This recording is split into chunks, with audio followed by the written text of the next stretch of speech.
Scientists worry a volcano may erupt on the Spanish island of La Palma.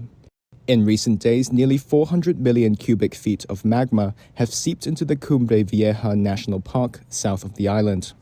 And in the past weeks, more than 4,000 tremors have been detected near the Tenaguay volcano, one of the most active volcanoes in Spain that last erupted in 1971. The swarm of earthquakes and the shallowness of the seismic activity has authorities on edge. They declared a yellow alert for volcano eruption, the second of a 4-level alert system. And they have told residents, like this shopkeeper, to be prepared for an evacuation. I've been told to have some clothes packed, to have my insurance card, medication, ID, and the title deeds ready to take with us because nobody knows what can happen. The moment they tell us to get out, we'll leave. Any evacuation plan, if activated, would involve moving 40,000 people. In the meantime, scientists are doing everything they can to understand the activity beneath the ground. This scientist is injecting a syringe into the earth, extracting gas in order to analyze it in the lab. Para luego analizarlo. She says she hopes to find out what type of gas there is, especially those of volcanic origin, and its concentration to understand anomalies causing the recent activity.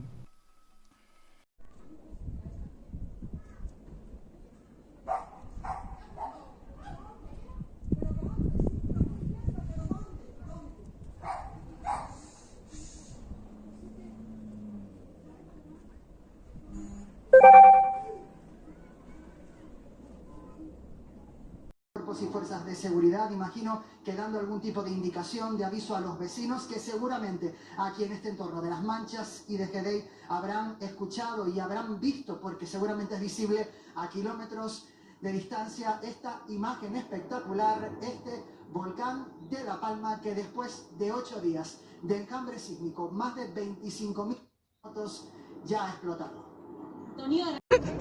¿Dónde está? Ay, María, sí, espera, que está flotando ahora aquí encima cabeza de vaca, espera. Hay tiempo de comer sin problema.